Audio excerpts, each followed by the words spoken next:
Do a little, what is that? I'm going to show you an image. You tell me what I'm showing you. First one. Gandalf. Yes. Carrion. That's a vagina.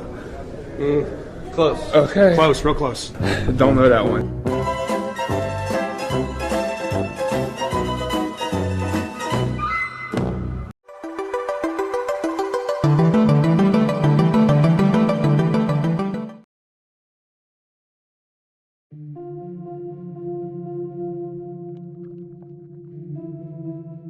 Far below an unassuming metropolis, in the depths of a secret lab, a horrible abomination stirs, watching, learning, waiting for the opportunity to break free so it can sate its voracious hunger for human flesh.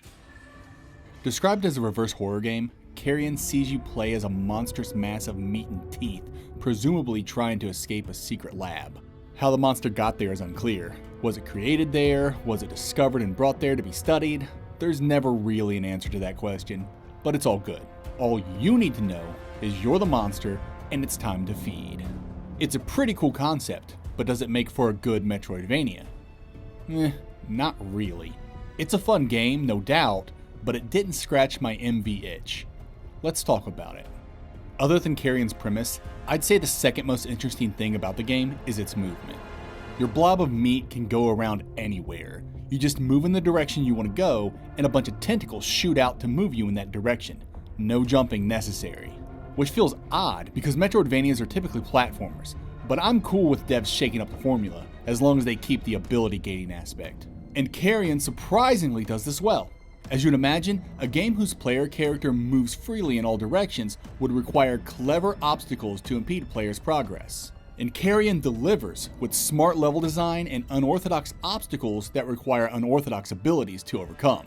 Turning into worms while underwater in order to slip through grates, hardening your skin to withstand explosions, mind control to force humans to open doors you can't. There's a bevy of awesome abilities to play with here, and it really makes you feel like a fearsome monster. But your monster's at its most fearsome during combat. Combat in Carrion has more stealth in it than I'm normally comfortable with, but it works when you're the threat. Slithering through vents and crawling across ceilings has never felt so satisfying, especially when it culminates with the evisceration of an entire room of sketchy scientists. Seriously, the aftermath of these bloody encounters could give PTSD to anyone watching you play the game. You'll be fine though, because you can't get PTSD if you're the traumatic event. To bust into a room, snag a grate with your tentacle, and then bash everyone in the head with it is equal parts terrifying, fun, grotesque, and hilarious.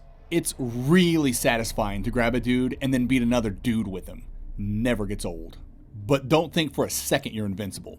There were plenty of times I got destroyed due to my hubris. Soldiers with guns and flamethrowers can make short work of you, and their stupid shields can repel your tentacles. Drones and people in mech suits will also knock you down a peg, so there's plenty of things in this facility that'll humble/murder you. Thankfully, you have plenty of special combat abilities to help deal with your more troublesome foes, mainly in the form of super slams and spikes. The catch is that your moveset changes with your biomass.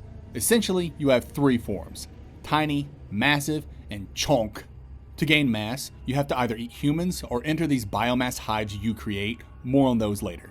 And to lose mass, you either have to get it burned or shot off, or you can go to a pool of red liquid and deposit some mass.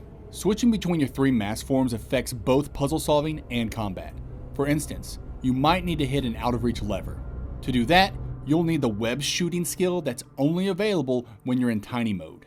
If you're not in tiny mode, then you'll have to go search for a red pool so you can lose some mass. And with less mass, you're much more vulnerable to enemy attacks, so you have to be more careful.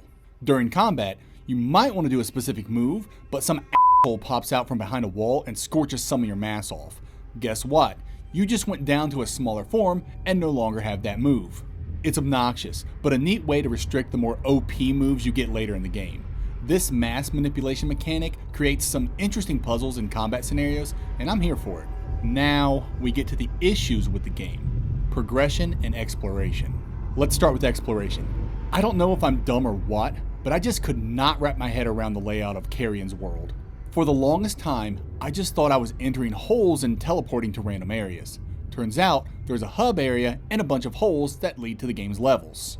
I don't know why it took me so long to figure that out. I just thought I was going in one continual path. An in-game map would have remedied this, but I think a better option would be to shake up the environments a little. About 3/4 of the game's areas look exactly the same. Claustrophobic, metallic, sterile rooms and hallways, one after the other. It all just blurred together for me and negated my will to do any extra exploring, which brings me to my next point of contention: progression. The goal for each level is to find holes and enter them to spread your biomass. Biomass holes. God, really? Is there no other name for them? Biomass holes are your save points and a means of regaining mass, so they can be retreated to if an enemy encounter doesn't go as planned. There's 3 to 6 to find in each level, and finding all of them opens the level's exit. This isn't very Metroidvania. It's fine and it works, but it breaks the game up a little too much and stifled my urge to do any extracurricular exploration because I felt this was just a linear, level-by-level game. Turns out, I missed a lot of upgrades for my meat monster. Oh my god, describing things in this game is the worst. Also turns out that it didn't really matter because I was able to complete the game without the upgrades. To be clear, there are 2 types of upgrades: critical and extra. All critical upgrades can be found through normal story progression. You come across a canister, bust that bad boy open, and absorb the precious DNA within to get a new move. The extra upgrades are off the beaten path and mostly require backtracking to previous levels with new critical upgrades in tow. I did absolutely 0 backtracking and only found 2 of 9 of the containment units. And it wasn't like it was hard to find these extra containers. There's a bright diamond sign on the wall that indicates where the containers are. I just couldn't be bothered to go back and get them. Again, maybe if the environments changed a little, or if there was an in-game map, I'd have gone back and gotten them without getting hopelessly lost. But all these extra containers did was increase the amount of tentacles you could use to grab stuff, or increase your energy meter so you could do more special moves. I was able to easily complete the game without all that, so why bother? Now, if gathering these extra bits of DNA would have contributed to a true ending, but of course they don't. There's only one ending, a very predictable one at that. The overall story's fine. I liked how you just kind of get thrown into the action right out the gate and then see flashbacks that reveal exposition. For a horror game, piecing together things on your own is always more fun for players, so I thought the storytelling was done quite well, especially because they perfectly nailed the atmosphere. I can't think of anything that Carrion did that wasn't perfect when it comes to creating its terrifying world. I appreciated the game's pixelated art style because it made everything look and feel slightly campy. I don't know how I'd have reacted if this game were highly detailed or photorealistic. The sound design was superb. I loved the monster squelching as it created biomasses in those holes. I loved the crunching sound as it chomped through the victim's bones, the explosions, the gunshots, the screams, the monster's shrieks as it was burned alive, and how the lighting reacted to the monster's movements made for some chilling scenes. All of this with the cramped industrial environment in the background made for a creepy yet grounded experience. And the environmental storytelling on display was top-notch. My skin crawled the moment I saw skyscrapers out of one of the later level's windows. My god, I thought, this thing was right below all these unsuspecting people this whole time. Amazing. I know it sounds hypocritical to complain about Carrion's derivative environments, but then praise its atmosphere. But 2 things can be true at the same time. The environments weren't conducive to enticing me to explore, and the environments painted an excellent vista for a horror rampage. It'd have been great if the devs could have somehow balanced these 2 truths, but prioritizing the latter over the former was the best move for the game they wanted to create. I've said some negative things about Carrion up to this point, but those critiques were addressing Carrion's Metroidvania-ness, not its existence as a video game. Again, 2 things can be true at the same time. It's a great game, but a poor Metroidvania. Carrion's a game I think everyone should play eventually. It's only like 5 hours long, and it's a blast. I mean, who wouldn't want to be the monster in a horror movie? To that end, Carrion certainly delivers. However, if you're hankering for a new Metroidvania to play, I don't think Carrion's going to scratch that itch for you. Backtracking's tedious, exploration's rewarded, but not with anything you couldn't live without, so I'd argue exploration isn't rewarding, and the lack of an in-game map makes navigating the world more difficult than it should be. If exploration led to unlocking multiple endings, Carrion might have been a better MV experience.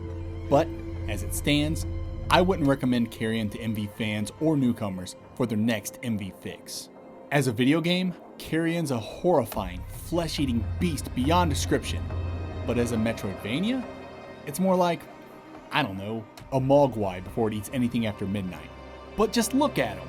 He's so adorable and fluffy and tiny, and he has a cute voice, and his ears are floppy, and I love him so much. Wait, what were we talking about?